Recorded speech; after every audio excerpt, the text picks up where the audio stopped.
Ayo kita lanjut teman-teman di bab 2, Art Mortel, berani menghadapi kegagalan, halaman 16. 2. Tiba di persimpangan jalan. Catatan. Kegagalan adalah suatu proses pendewasaan. Makin kita tambah dewasa, kita akan makin mudah mengatasi situasi yang penuh stres dan menjadi lebih matang atau lebih disegani. Kita perlu lebih mengenal pilihan kita bila kita tiba di persimpangan jalan hidup kita. Bagi sementara orang, persimpangan jalan hidup adalah tempat yang traumatik. Kita bisa kehilangan orang yang paling kita kasihi atau mengalami kebangkrutan. Bagi sebagian lainnya, mungkin kadar kecewanya cuma sedikit, tapi lebih sering terjadi. Barangkali tantangan yang kita hadapi kebanyakan positif, sementara kita mengalami peningkatan dalam prestasi kita. Mengapa kita makin percaya diri atau makin defensif bila kita tiba di persimpangan jalan hidup? Kita dihadapkan pada dua jalan yang harus kita pilih. Yang pertama akan membawa kita ke jalan yang penuh tantangan. Kita akan merasa gembira karena diberikan kesempatan untuk mencapai tingkat sukses yang lebih tinggi. Selain itu, kita juga barangkali akan menemui kekecewaan. Jalan yang lain adalah yang aman dan bersahabat. Jalan ini paling sedikit perlawanannya, namun meskipun nyaman juga berbahaya sebab akan menimbulkan kejenuhan. Isaac Fleischman tadinya adalah direktur kantor hak paten Amerika. Dia kaget ketika melihat kenyataan bahwa selama periode depresi ekonomi, sementara tingkat pengangguran terus meningkat, pengeluaran hak paten juga banyak. Suatu hari dia berkata tentang kenangannya pada masa sulit sewaktu jiwa manusia masih dipenuhi cinta kasih. Saya selalu merasa senang bila mengingat kenangannya. Pada tahun 1992, berjuta-juta orang mengalami krisis keuangan. Angka pengangguran di Amerika resminya cuma 7%, tapi sebenarnya telah mencapai sekitar 11%. Perbedaan ini terjadi karena adanya 2 juta pekerja yang menganggur namun tidak termasuk dalam perhitungan statistik. Orang-orang ini sangat kecewa dengan perlakuan terhadap masalah pengangguran yang mereka hadapi dan penolakan yang terus dilakukan atas lamaran mereka, sehingga mereka banyak yang tidak mau melanjutkan upayanya lagi. Mengapa sementara orang bila dihadapkan dengan saat-saat yang sulit menjadi cepat kecewa, sedangkan yang lain menjadi lebih kreatif dan bersemangat? Barangkali jawabannya terletak pada harapan kita. Kita menuntut terlalu banyak dari diri kita sendiri, sehingga kita menjadi pantang menyerah. Kalau kenyataan ternyata berbeda dengan apa yang kita harapkan, kita harus memperbarui tekad dan semangat kita. Keberhasilan kita harus berjalan seiring dengan kemampuan kita untuk mengatur harapan kita terhadap diri kita dan kenyataan yang kita alami. Dua orang anak menghadapi ujian yang sama. Anak yang pertama mendapat nilai B dan yang satunya memperoleh nilai C. Anak mana yang merasa bahagia dan mana yang kecewa? Anak yang mendapat nilai B tidak merasa bahagia karena dia berharap untuk mendapat nilai A. Sedangkan anak lainnya yang memperoleh nilai C merasa sangat gembira karena dia tadinya berharap dapat nilai D dan tidak lulus. Entah kita gagal atau sukses, tidak menjadi masalah.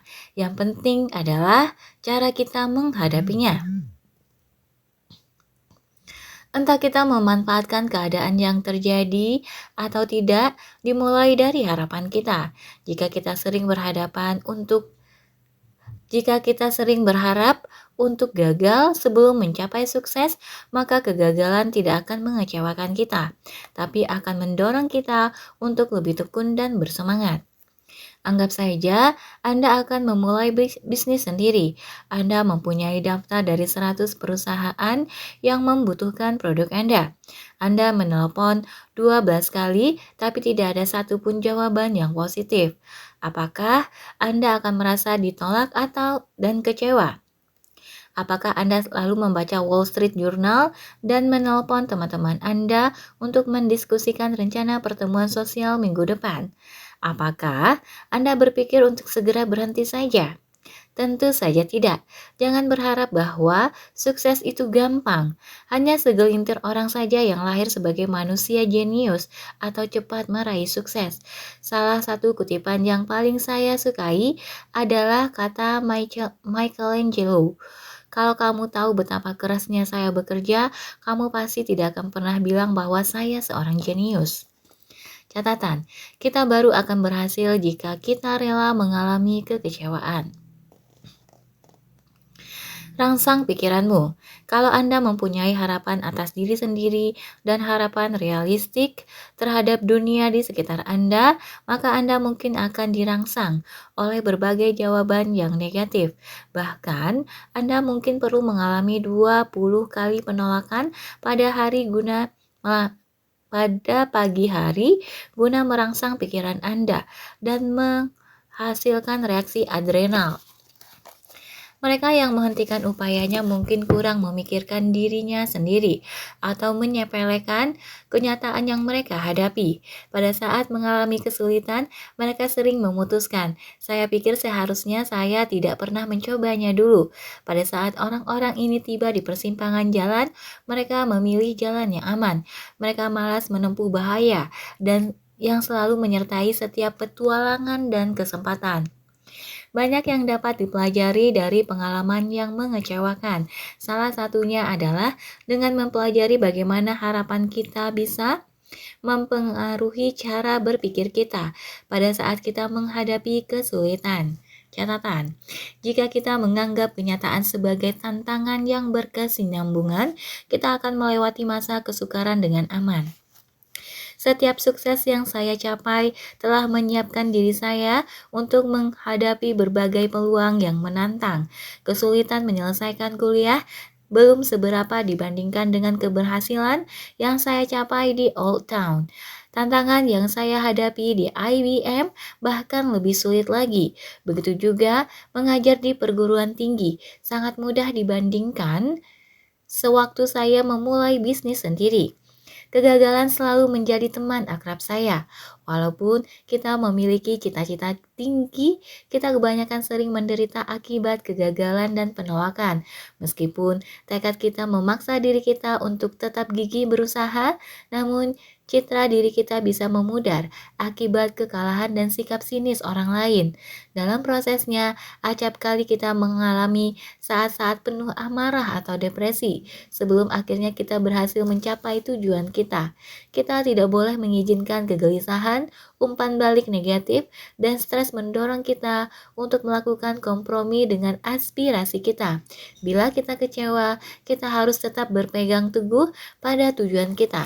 Sementara kita mengkaji kembali kenyataan yang kita hadapi, dengan demikian akhirnya kita akan menemukan bagaimana bisa menikmati pengalaman yang kita peroleh di sepanjang perjalanan yang mengarah pada tujuan kita.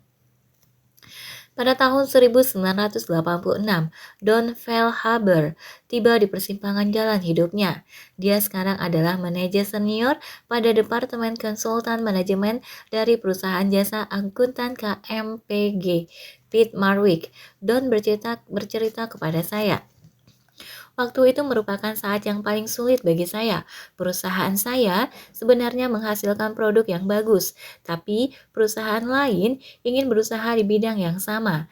Akibat persaingan yang makin ketat, akhirnya saya berada di ambang kebangkrutan.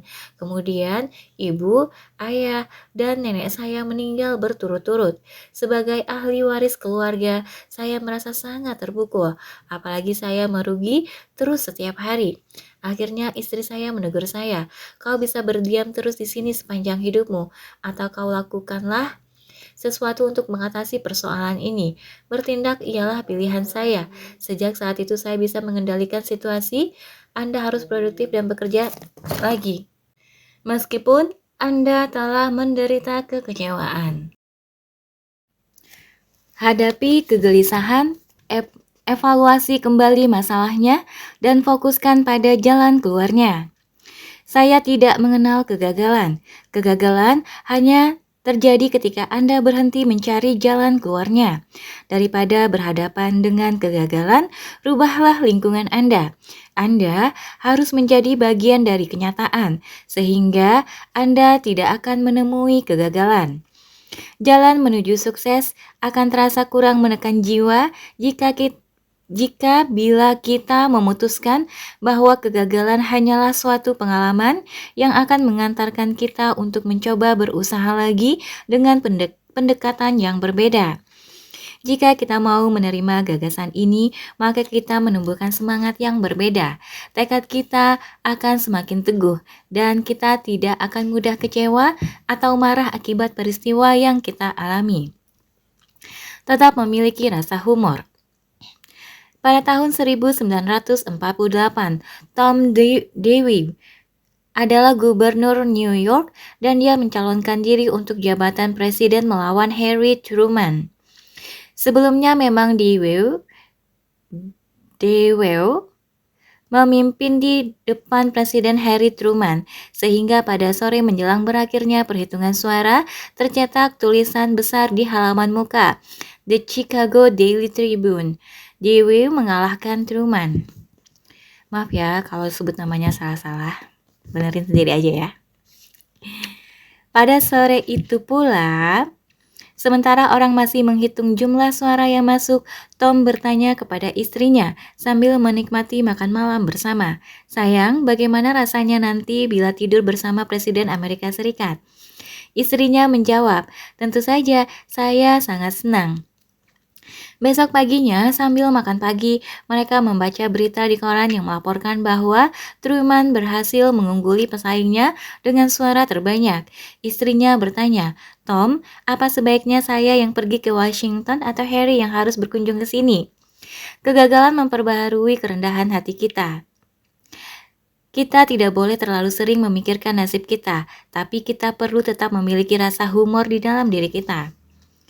Catatan, pada saat kita tiba di persimpangan jalan, kita memilih jalan yang penuh tantangan.